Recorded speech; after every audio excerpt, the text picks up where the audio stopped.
Meron tong OSPF passive interface at yung hello packets.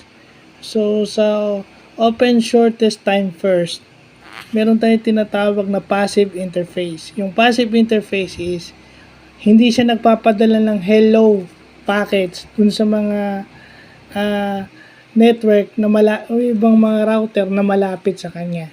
So yun pag passive siya. So ibig sabihin, hindi siya nagbibigay ng signal na nakikipag-communicate siya basta na lang sa dumadaan doon.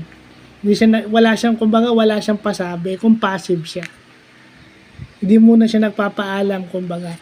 Then yung hello packets, yun naman yung mga packets na pinadadala mo para makita at ma-establish na meron kang mga adjacent o mga katabing network o mga router na malapit sa iyo.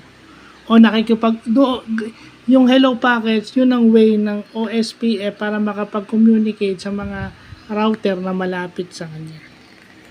So yun, actually itong mga concept na to, natututunan mo na lang to konti sa school, pero most these concepts is natututunan na sa work.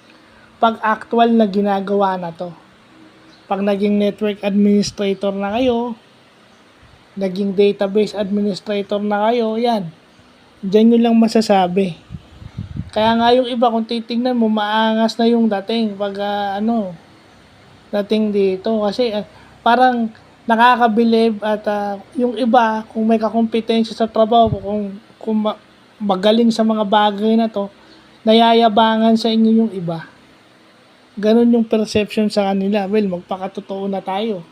Kasi maaring hindi nila alam yung level na alam mo pagdating dito. Ito basic na basic lang. So, yun lang po.